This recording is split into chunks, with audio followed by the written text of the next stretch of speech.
Listen here, you ghetto trash. First class isn't for food stamp bitches like you.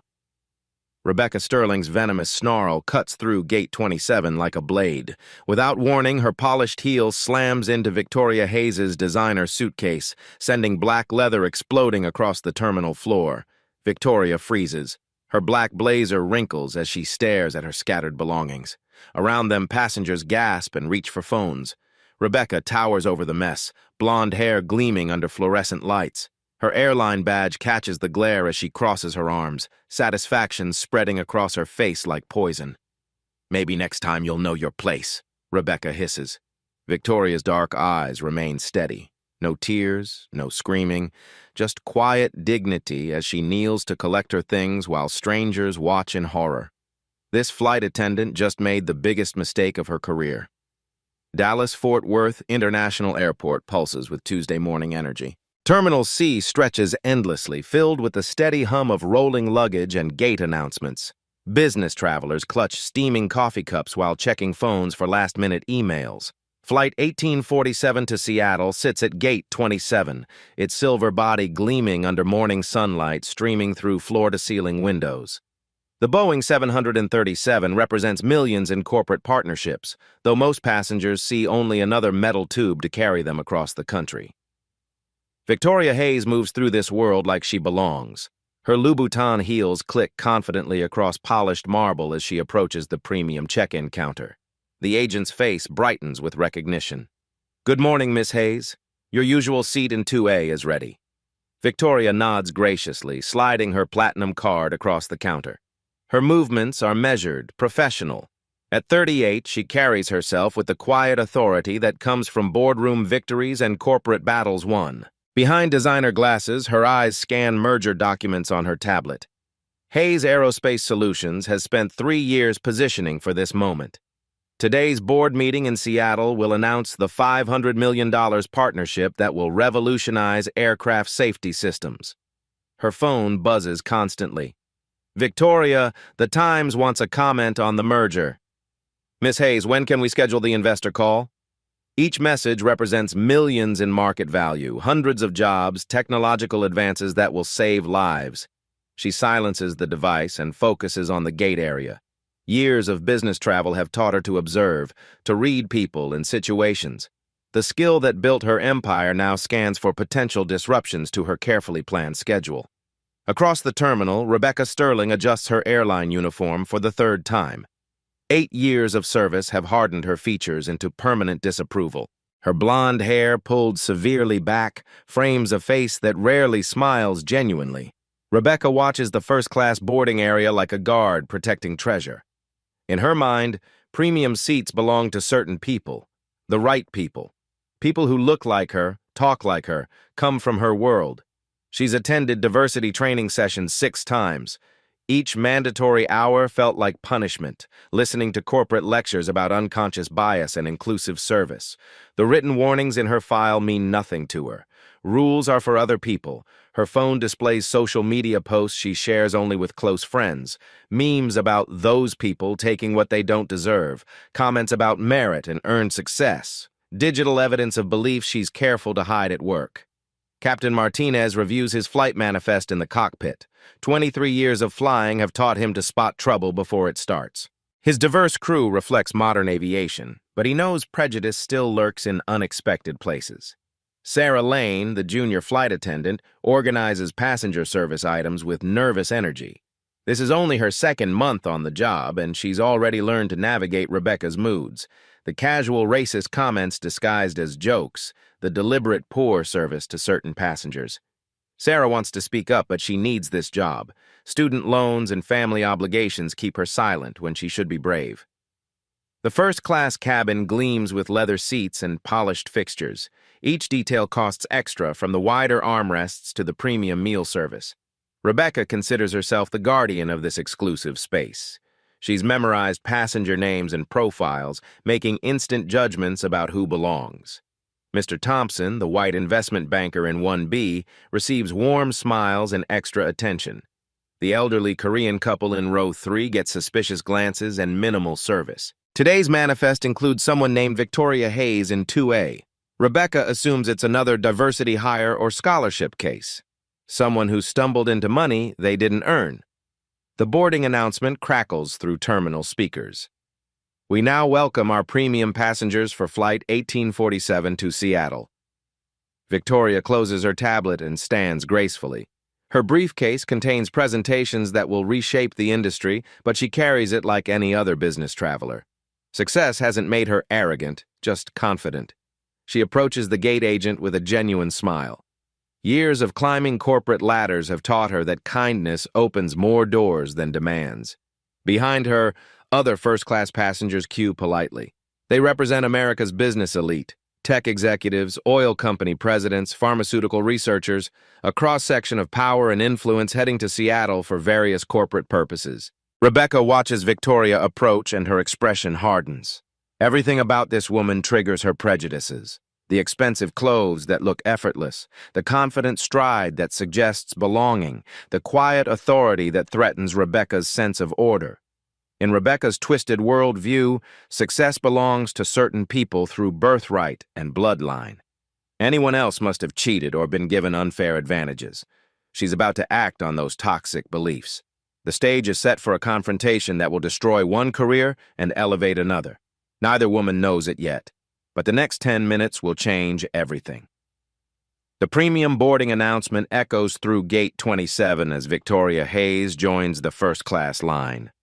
Her boarding pass displays seat 2A in crisp black letters, while other passengers shuffle behind her with expensive luggage and designer accessories.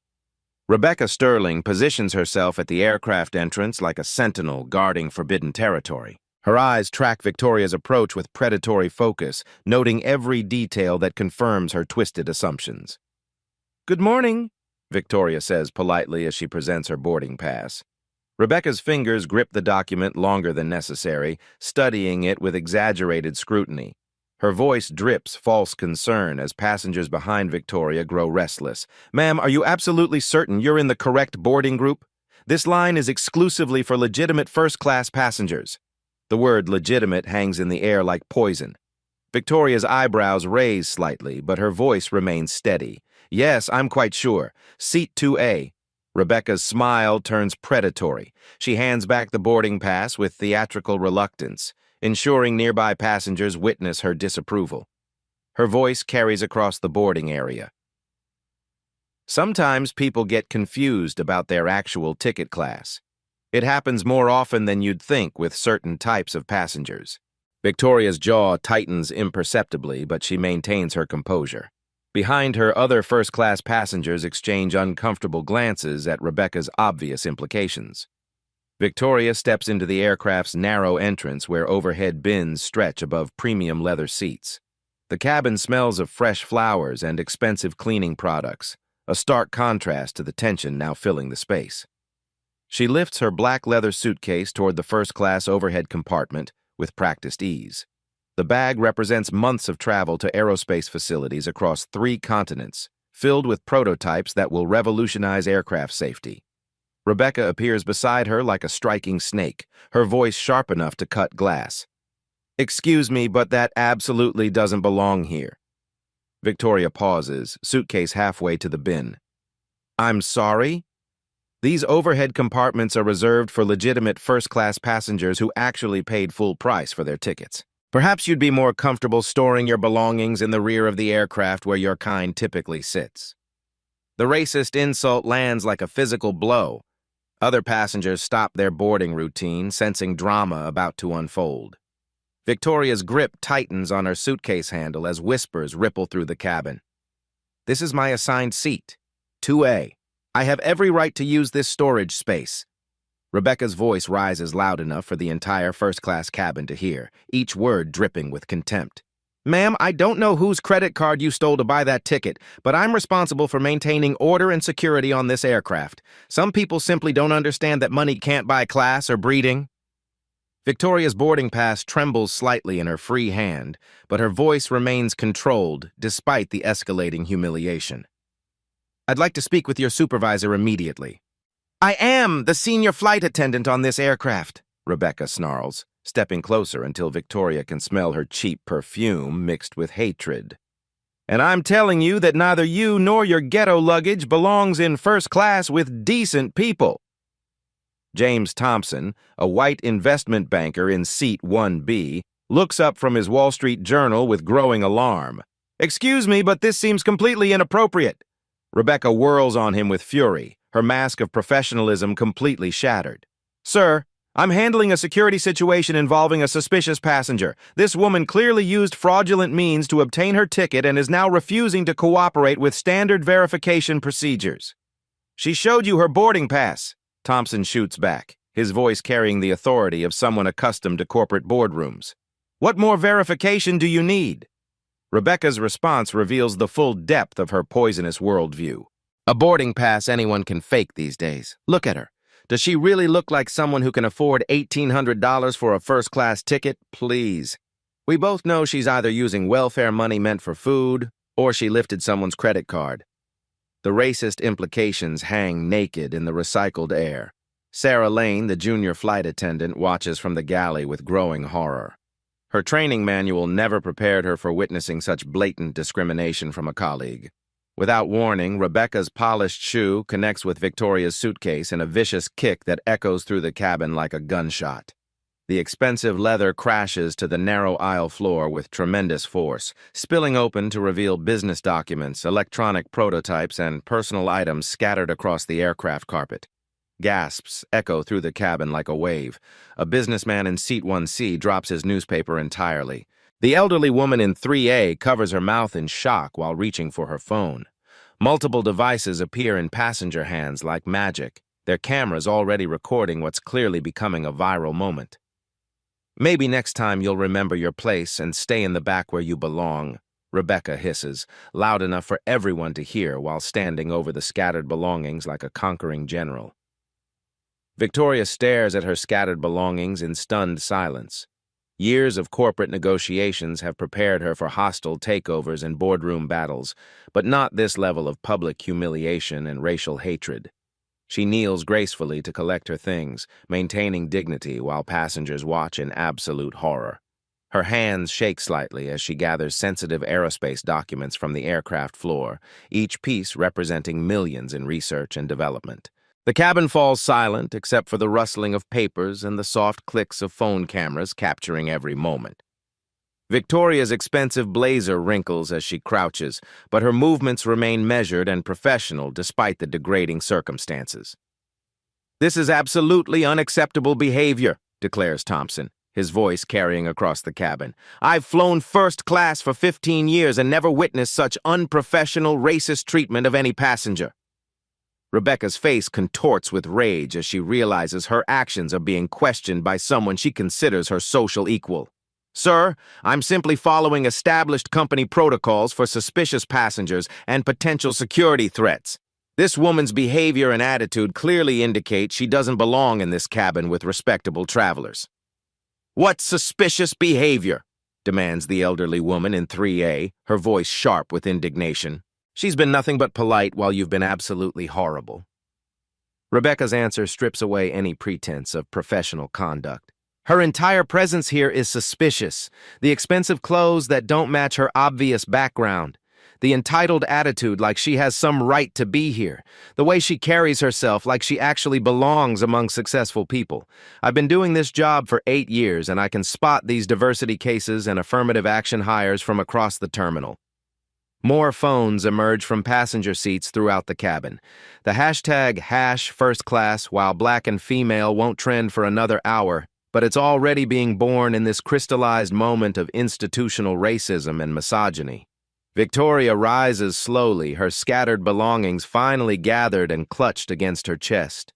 Every eye in first class focuses on her response, waiting to see how she'll handle this unprecedented attack on her dignity and humanity. "I purchased this ticket with my own money from my own bank account," she says quietly, her voice carrying the controlled authority of someone accustomed to addressing hostile audiences. "I have every legal and moral right to be here." Rebecca laughs harshly, the sound grating against the cabin's refined atmosphere. "Your own money? Please, we both know how people like you really afford luxury items. Government assistance programs, diversity scholarship funds, maybe identity theft. I've seen every scam in the book during my career. Sarah Lane grips the galley counter until her knuckles turn white, torn between her conscience and her desperate need to keep this job. She knows she should intervene, but fear of Rebecca's retaliation and her own precarious employment status keep her frozen in place. Ma'am, I'm ordering you to move to economy class where you belong, or I'll have airport security physically remove you from this aircraft. Rebecca continues, her voice growing stronger and more authoritative with each inflammatory word.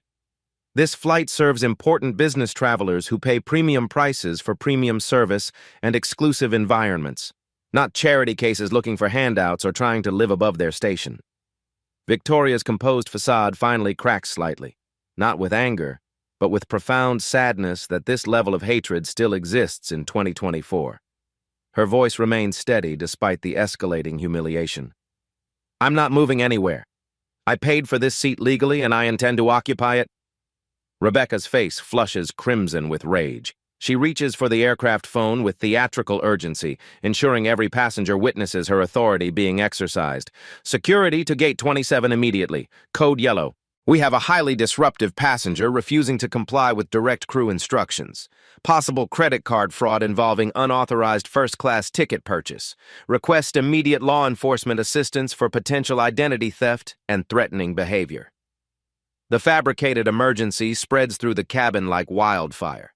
Passengers exchange shocked glances while continuing to document everything with their phones. The elderly woman in 3A shakes her head in disgust while typing furiously on her device. Captain Martinez's voice crackles through the intercom, professional but strained.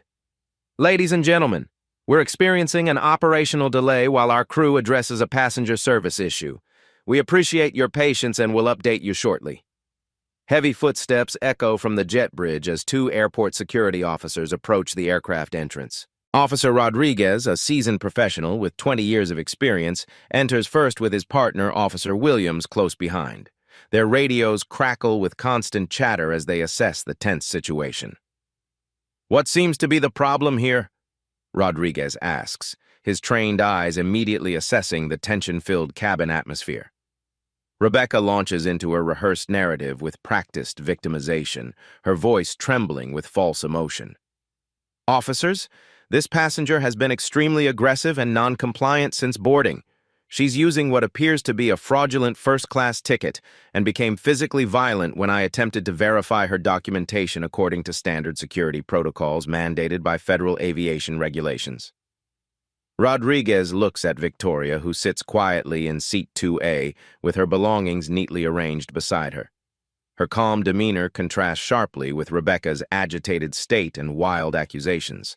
Ma'am, may I see your identification and boarding documents, please? Victoria produces her driver's license and boarding pass without hesitation. Her movements are measured and cooperative, clearly familiar with professional interactions and law enforcement procedures. Victoria Hayes, seat 2A, Rodriguez reads aloud, examining the documents carefully. Everything appears to be in perfect order here. Rebecca interrupts desperately, sensing her carefully constructed narrative beginning to crumble around her. Sir, appearances can be extremely deceiving in cases like this. I've observed multiple suspicious behavior patterns completely consistent with identity theft, credit card fraud, and aggressive criminal activity. The expensive clothing that doesn't match her obvious socioeconomic background, the entitled attitude when confronted with legitimate questions, the absolute refusal to accept appropriate seating arrangements. These are classic textbook indicators of sophisticated criminal activity and potential terrorist threats.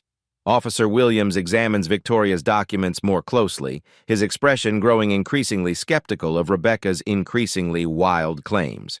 Ma'am, these documents appear completely legitimate and properly issued. What specific suspicious behavior did you personally observe that would indicate criminal activity?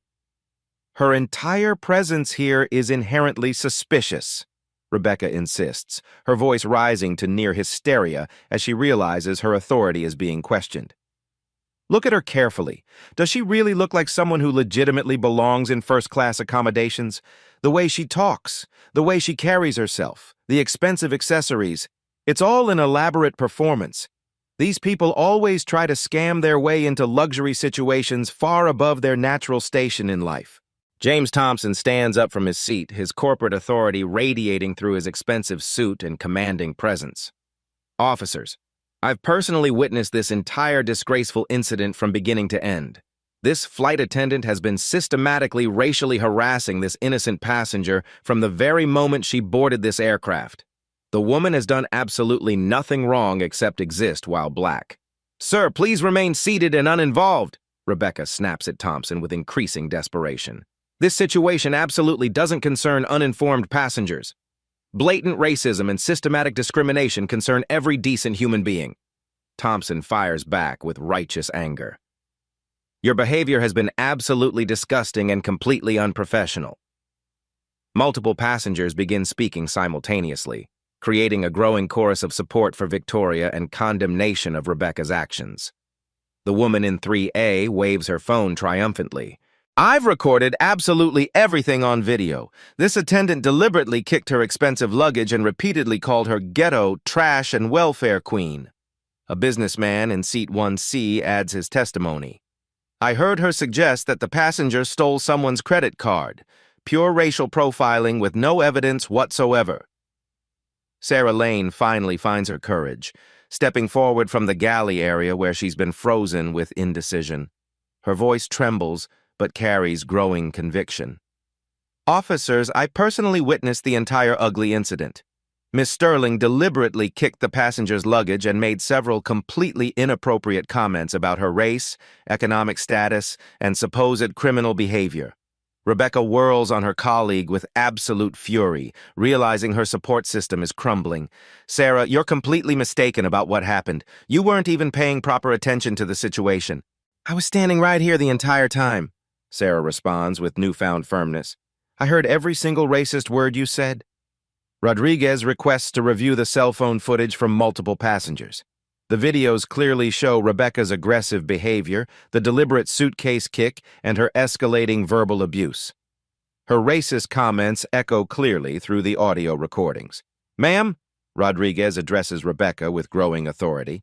Based on extensive witness testimony and clear video evidence, it appears you've engaged in systematic discriminatory behavior toward this passenger. Rebecca's desperation reaches new heights as she realizes her authority and credibility are completely evaporating. Officers, you don't understand the full complexity of this situation. This woman has been subtly intimidating and threatening me since she arrived at the gate. She made explicit verbal threats about expensive lawsuits and corporate retaliation when I tried to verify her ticket legitimacy through standard procedures. That's completely and utterly false. Victoria speaks directly to security for the first time, her voice remaining calm and utterly professional. I simply requested to speak with a supervisor when she began harassing me about my race.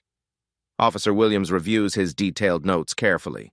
Miss Sterling, multiple credible witnesses completely contradict your version of events. The passenger appears fully cooperative, and her documentation is entirely valid. Rebecca plays her final desperate card with increasing venomous intensity. Officers, I have 8 years of exemplary service with this airline company. I've never had any formal complaints or disciplinary incidents. This woman is clearly running some kind of elaborate criminal scam, probably involving stolen identity documents, fraudulent credit cards, and organized crime networks. People like her are constantly trying to live far beyond their legitimate means through sophisticated illegal activities. The racist implications hang naked in the recycled cabin air. Rodriguez's expression hardens visibly as he recognizes the blatantly discriminatory language and unfounded accusations. Ma'am, your comments appear to be based entirely on racial assumptions rather than any legitimate security concerns or observable evidence. Victoria's phone buzzes insistently with multiple incoming calls. The screen repeatedly displays Hayes Aerospace, board meeting, and Delta Airlines emergency, but she professionally silences each call to avoid escalating the already volatile situation further. Rebecca notices the intense phone activity and seizes on it with renewed desperation. See that suspicious behavior? She's probably coordinating with criminal accomplices right now. Drug dealers, identity thieves, and professional scammers always work in sophisticated, organized networks. I absolutely guarantee that if you thoroughly search her belongings, you'll find concrete evidence of extensive illegal activity. That's more than enough unfounded accusations, Rodriguez states with firm authority. You're making serious criminal allegations without providing any supporting evidence whatsoever. Captain Martinez appears in the cabin doorway, his pilot's uniform commanding immediate respect from everyone present. His expression shows barely controlled professional anger as he surveys the complete chaos disrupting his aircraft.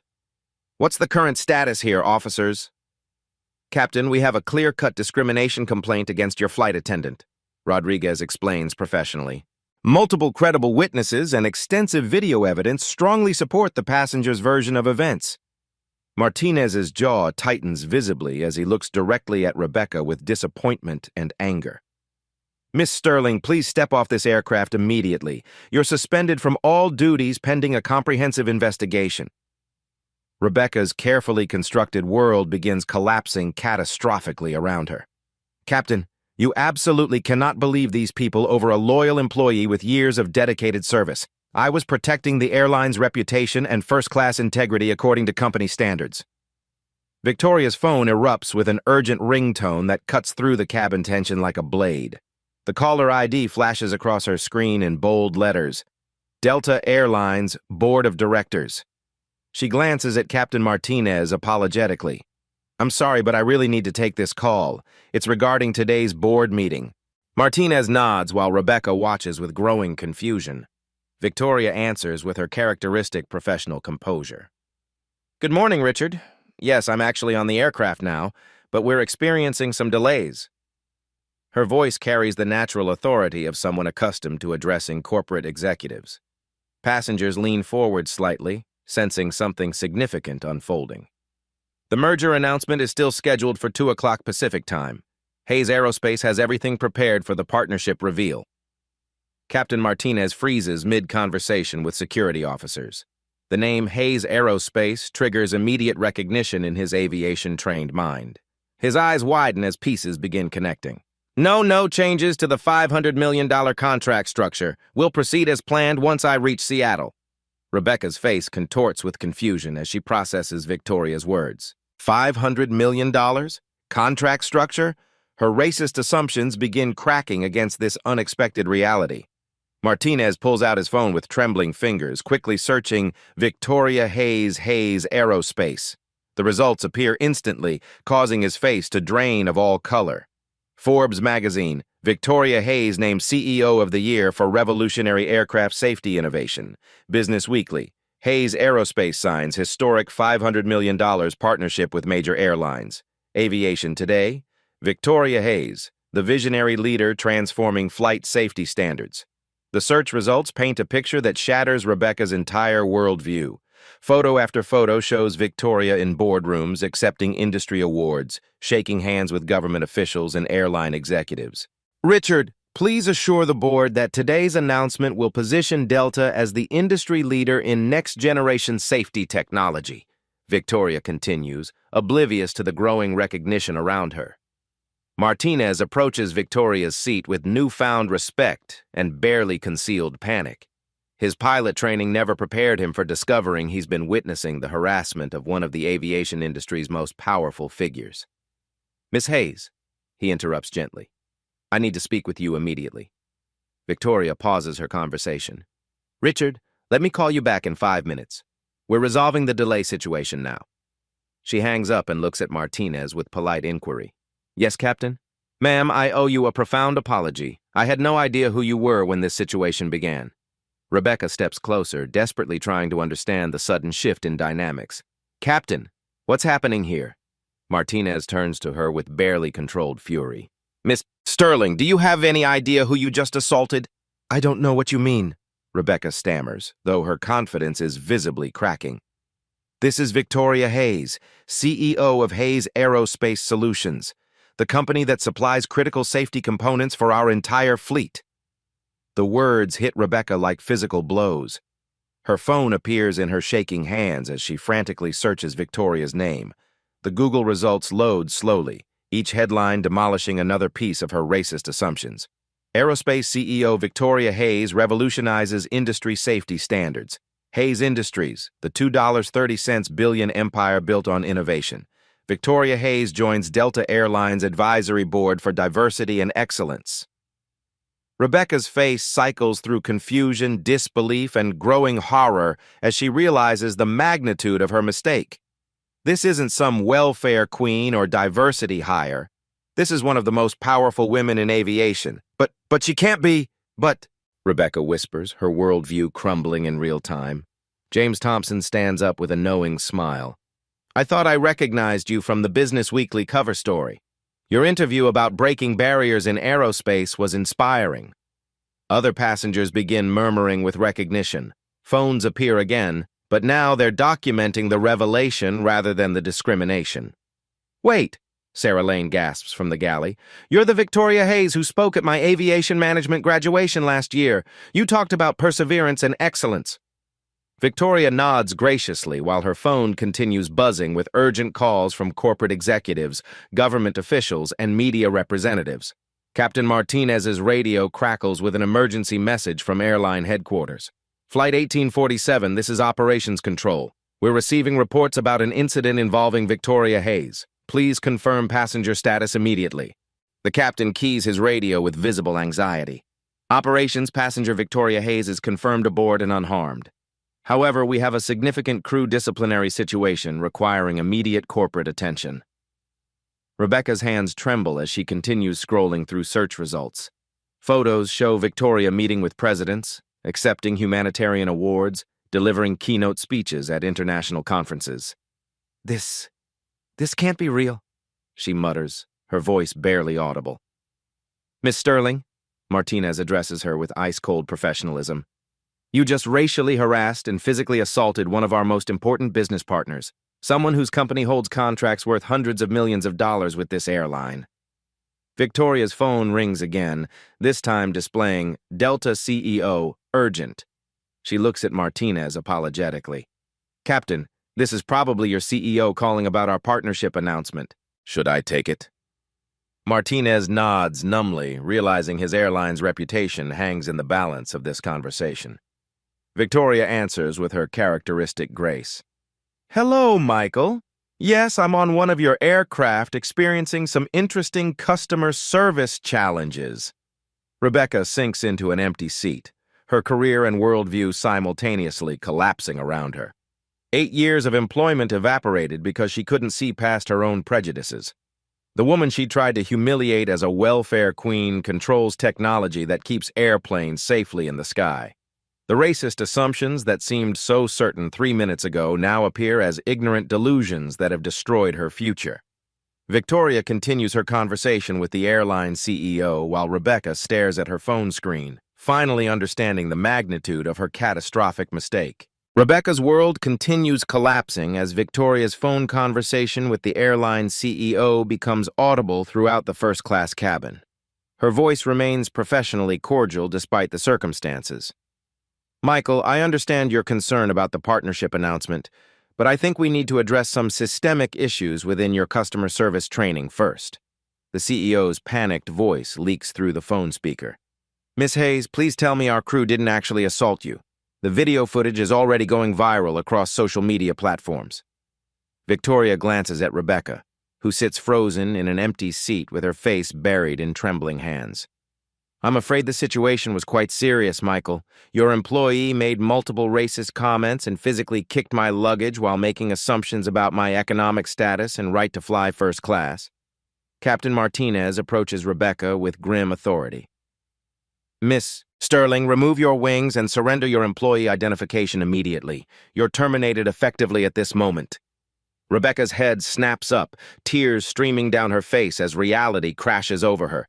Captain, please, I made a mistake. I didn't know who she was. That's exactly the problem, Martinez responds coldly. A passenger's identity shouldn't matter for basic human dignity and professional service.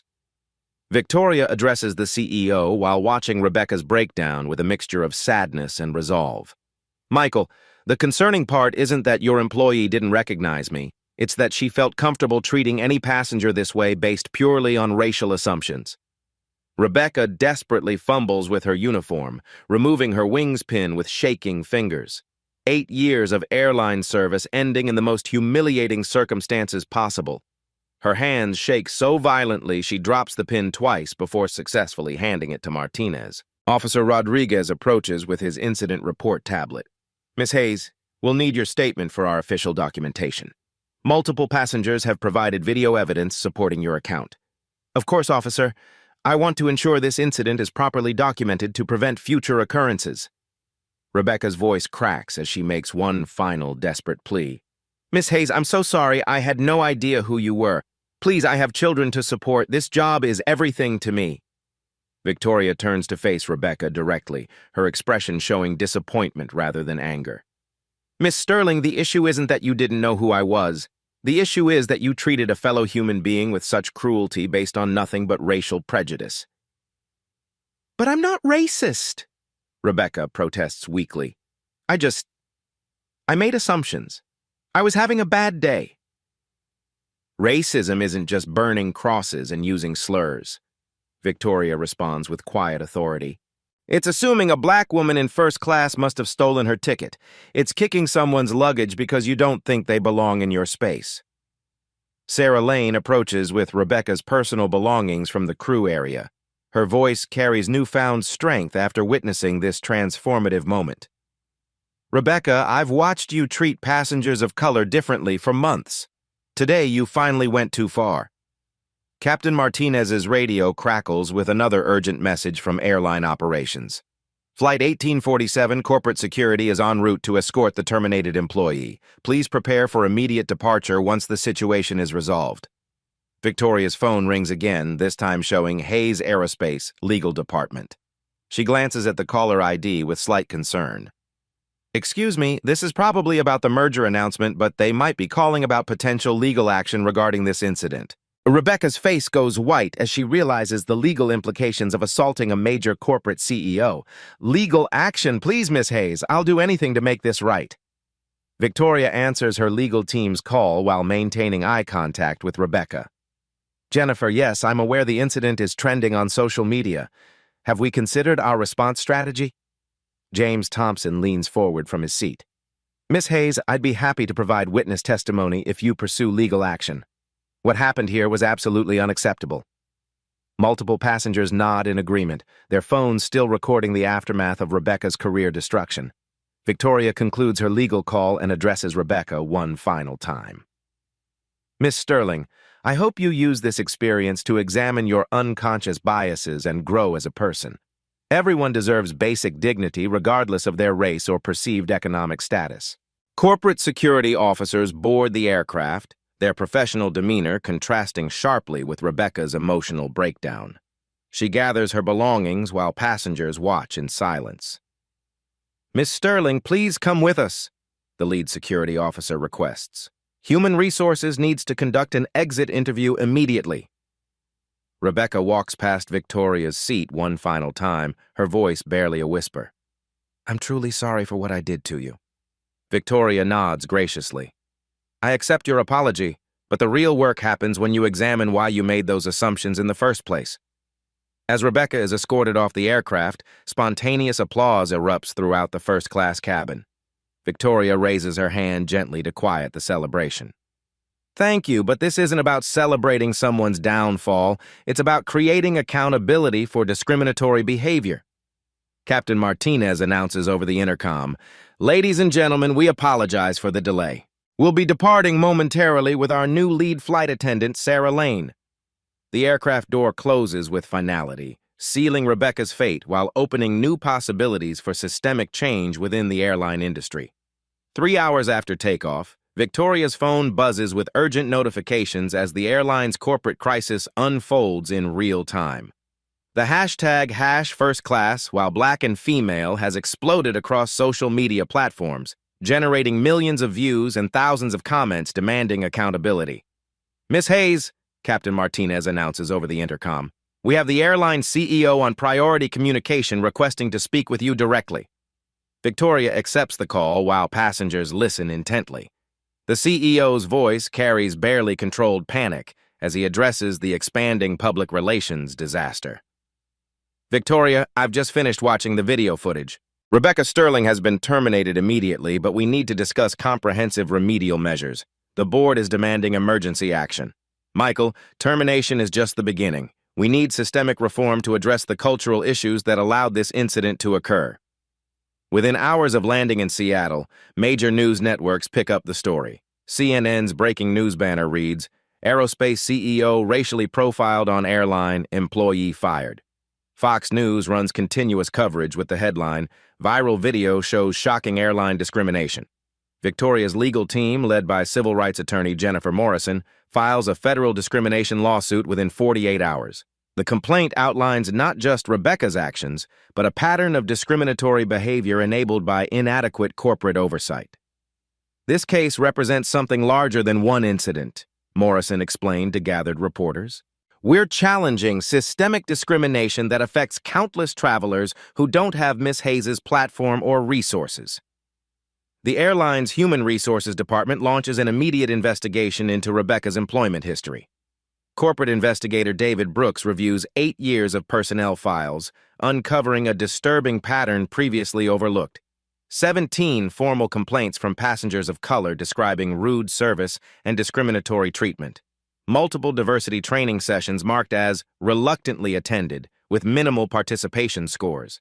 Social media posts from Rebecca's personal accounts revealing racist beliefs she thought were private. "How did we miss this pattern?" CEO Michael Thompson asks during an emergency board meeting.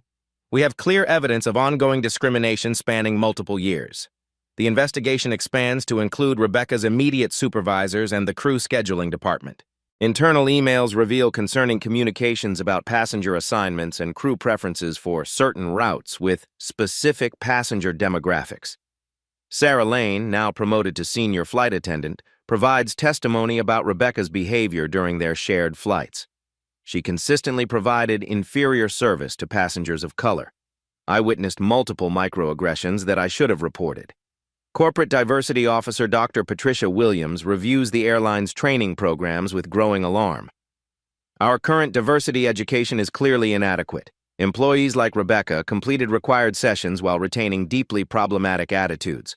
Local news stations in Dallas investigate Rebecca's background, discovering her involvement with several online groups promoting racial superiority ideologies. Screenshots of her social media activity reveal years of racist commentary disguised as political opinion. These posts show a pattern of racial animus that should have been detected during employee monitoring, explains legal analyst Robert Martinez on national television. The viral video reaches international audiences, sparking conversations about discrimination in commercial aviation across multiple countries. European airlines begin reviewing their own diversity policies in response to the global attention. Victoria uses her platform to address broader issues during a press conference at Hayes Aerospace headquarters. This incident highlights experiences that countless travelers face without cameras recording or corporate power to demand accountability. The airline's stock price drops 12% in 3 trading days as investors worry about potential boycotts and legal liability. Social media campaigns calling for passenger boycotts gain momentum among civil rights organizations. Rebecca's employment prospects evaporate as the story spreads through aviation industry networks. Airport personnel managers quietly blacklist her from future hiring consideration.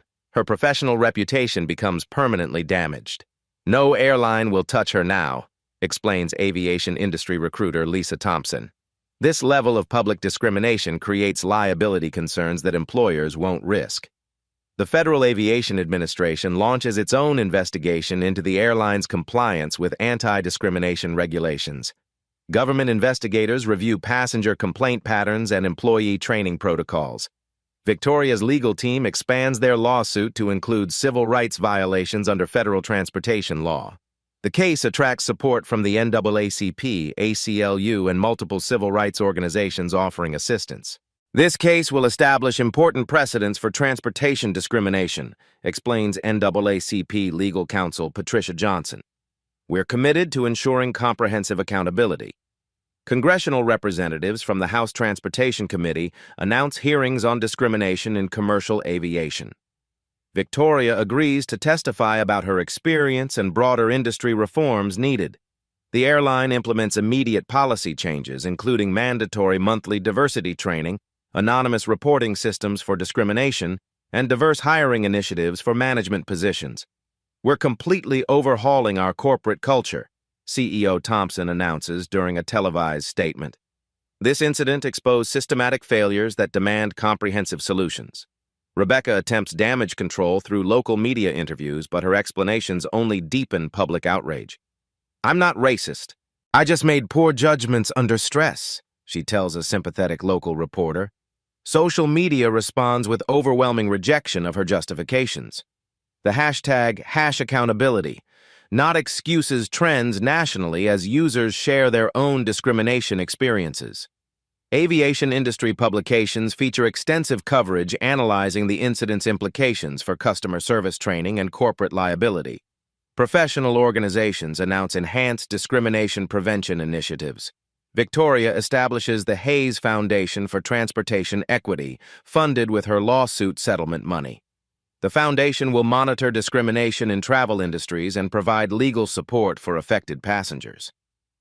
"We're transforming this negative experience into positive systemic change," Victoria announces at the foundation's launch event. Corporate executives from multiple airlines attend emergency industry conferences addressing discrimination prevention. Victoria speaks as a keynote presenter, sharing recommendations for cultural transformation. The incident becomes a Harvard Business School case study examining corporate crisis management and the intersection of social media, discrimination, and business accountability. Rebecca's personal life crumbles as friends and family distance themselves from the public embarrassment. Her children face harassment at school while she struggles with unemployment and social isolation. 6 months later, the airline reports significant improvements in passenger satisfaction scores among travelers of color. Anonymous reporting systems document increased employee accountability and cultural awareness. Victoria's testimony before Congress leads to proposed federal legislation strengthening anti-discrimination enforcement in transportation industries. The Hayes Act would mandate enhanced training and reporting requirements. One moment of courage in facing down hatred has created ripple effects transforming an entire industry, Victoria reflects during her congressional testimony. Rebecca eventually finds employment at a fast food restaurant, her aviation career permanently destroyed. The viral video continues circulating as a cautionary tale about the consequences of workplace discrimination. The lawsuit settlement, rumored to exceed $2 million, establishes legal precedents making airlines more liable for employee discrimination. Corporate policies nationwide evolve to prevent similar incidents. Victoria's experience transforms from personal trauma into industry-wide reform, proving that individual acts of courage can create systematic change when supported by legal accountability and public attention. 1 year later, Victoria Hayes stands before a packed auditorium at the National Civil Rights Conference, her voice carrying the quiet strength that transformed a moment of humiliation into industry-wide change. "That day on Flight 1847, I had a choice. I could have quietly endured the discrimination, grateful for my privilege and platform. Instead, I chose to stand up not just for myself, but for every person of color who faces similar treatment without cameras recording or corporate power to demand justice." The Hayes Foundation for Transportation Equity has processed over 300 discrimination complaints in its first year, providing legal support and advocacy for travelers who previously had no recourse. Their anonymous reporting app has documented patterns of bias across multiple transportation companies. "We've learned that my experience wasn't unique. It was simply the most visible example of systematic discrimination affecting millions of travelers annually." The airline industry has implemented unprecedented reforms following Victoria's case. Mandatory quarterly bias training now includes real-world scenarios based on documented incidents. Anonymous reporting systems have uncovered and addressed hundreds of discriminatory practices previously ignored. Change happened because ordinary people refused to stay silent when they witnessed injustice. The passengers who recorded that incident, the colleagues who spoke the truth, the security officers who investigated fairly, they all chose courage over comfort. Victoria's merger announcement, delayed by 1 day due to the discrimination incident, ultimately strengthened Hayes Aerospace's position in the market.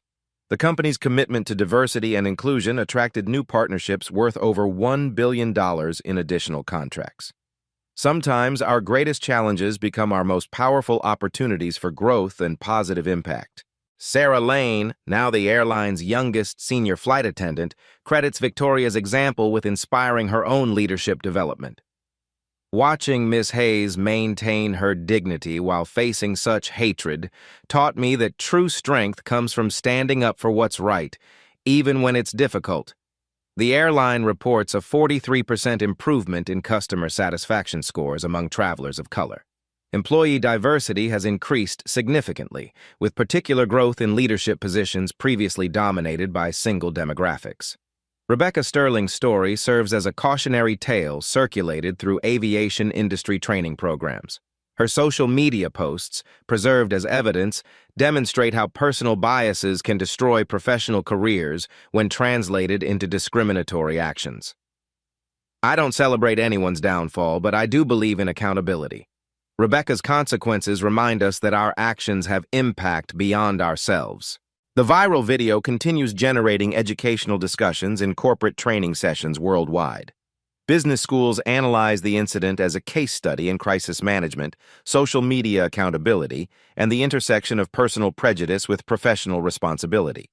Technology has made discrimination harder to hide, but it's also created opportunities for positive change when people choose to document and share injustice.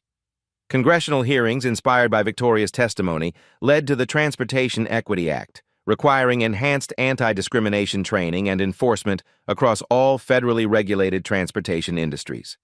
The legislation passed with bipartisan support.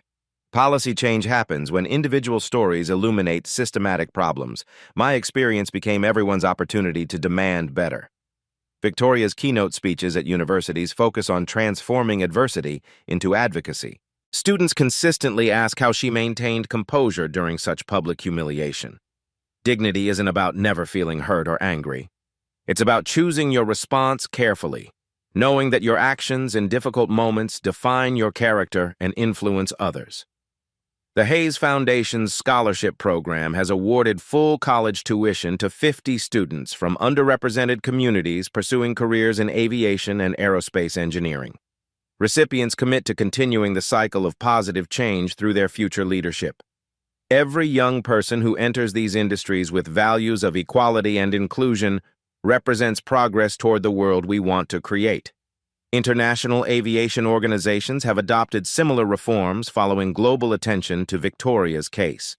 The incident sparked conversations about discrimination in transportation systems across multiple countries and cultures. Justice isn't just an American value, it's a human value that transcends borders and brings people together around shared principles. Victoria's reflection on that transformative day remains grounded in hope rather than bitterness. I learned that one person's hatred, when met with community support and institutional accountability, can become the catalyst for widespread positive change. Today, she travels frequently for business, often recognizing flight attendants who approach her with gratitude for inspiring industry reforms. Miss Hayes, thank you for making our workplace better for everyone. That day, I thought I was just trying to get to a board meeting. I had no idea I was helping to reshape an entire industry's approach to equality and justice.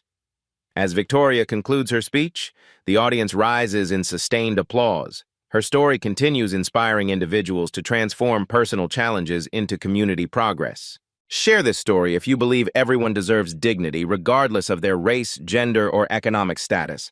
Follow our foundation's work as we continue fighting discrimination in all its forms. Comment below about times you've witnessed or experienced similar treatment. The final message appears on screen as Victoria's image fades. In a world where you can be anything, choose to be someone who stands up for justice. What would you have done if you witnessed this discrimination? How will you use your voice and privilege to protect others? Will you be a bystander or an advocate when injustice happens around you? Remember, respect costs nothing, but its absence costs everything. Together, we can create a world where everyone belongs everywhere they go. At Black Voices Uncut, we don't polish away the pain or water down the message. We tell it like it is because the truth deserves nothing less. If today's story spoke to you, click like, join the conversation in the comments, and subscribe so you'll be here for the next Uncut Voice.